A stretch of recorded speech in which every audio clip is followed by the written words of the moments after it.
خۆشەویستی خوا صلی الله عليه وسلم لحديثك صحيح مسلم دا دفرمي اما نوێژی منافقة منافق بەم شێوەیە نوێژ دەکات مرۆڤی دووڕوو خوای گەورە بمان پارێزێ تەماشا دەکەی دەفەرمێ دائەنیشێ چاوەڕێی ئەوە ئەکا خۆر ئاوا بێ لە دوکانەکەیەتی جارە پەلەمەکە جارە خۆر ئاوا بن زۆری ماوە خەریکی کەسابەتە خەریکی ئیشکردنە یا دانیشتۆ خەریکی فەیسبووکە لە ماڵەوە هەڵە پەلەمان چییە ئەوەستەی هەتا خۆر نزیکی ئاوابوون دەبێتەوە ئەمجا هەڵەسەیە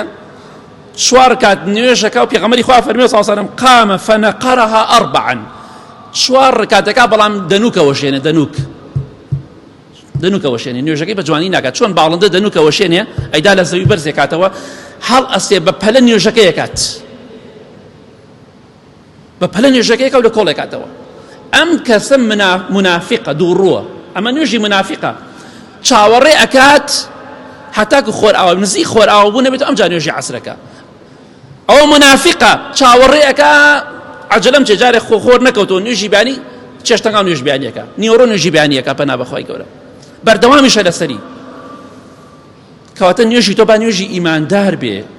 نوێژی منافق نەبێ لە کۆڵی مەکەرەوە تاخیری مەکە بەبێ عوزر نوێژی عیشاش تاخیر مەکە لە ماڵەوە بڵێ وڵا کاکە تاخیرێکی خێرە شتیوان نییە ئەوەی کە تاخیرکردن خێرە و سونەتە زانی بۆچیە ئێمە لە شتەکان بە غەڵەت یەگەین ئەو کێشەکەمانە خۆشەویستی خوا صلی الله عليه وسلم فەرمووی ئەگە لەبەر بارگرانی نەبووایە لەسەر ئوممەتەکەم ئەوە فەرمانم پێکردن ئالەم شەوە درەنگەدا نوێژ بکەن واتە سونەتە ئەگە نوێژی عیشا بە جەماعەت نەکەی بەڵام لە مزگەوتە سەعات بۆ نمرە 12 شەو لە مزگەوتە بیکەی نەک لە ماڵەوە سونەتە تاخیریکەی لە مزگەوتە بە جەماعەت بکرێ ئێ خەڵک نایکاوە وەڵا بە خەڵک بڵێ وەرە کاکە 12 شەو نوێژی عیشاکەن هەر کافر دەکەن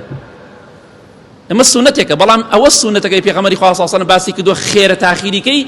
شەو درەنگ لە مزگەوتە لەگەڵ ئیمامە گشتی بە جەماعەت بیکە نەک ئەوە خێر بێ لە ماڵەوە تۆ تاخیریکەی نوێژ کاتی تایبەتی خۆی هەیە پێغەمبەری خوا صلی الله عليه وسلم فەرمیان عیبادەتێ زۆر گەورەیە فەبین نوێژکردن لە کاتی خۆیدا ئینسانی ئیماندار لە هەر شوێنێک بێ خەمی نوێژەکەیەتی منافقیش گوێی پێ نییە خۆر کەوتووە خۆر ئاوا بێ گرنگ ئەوەیە چوار دەنوک بۆ شوێنە کۆتایی پێ بێنێ نوێژەکەی لەکۆڵ کاتەوە بۆیە لە کۆتاییدا دەڵێم ئاگامان لە نوێژەکەمان بێت یەکەم شتێکە محاسبە دەکرێن لەسەری نوێژەکانمانە خۆشەویستی خوا فەرمی صلی الله عليه وسلم ئەو کەسەی نوێژەکانی تەواو بێ فقد ئەفلەح وئەنجەح ڕزگاری دەبێ و سەربەرز و سەرفرازە ئەوەشی نوێژەکانی تەواو نەبێ و خراپ بێ لە نوێژەکانیدا فقد خابە وخەسیرە خەسارەتمەند و دۆڕاوە کەواتە ئاگات لە نوێژەکەت بێ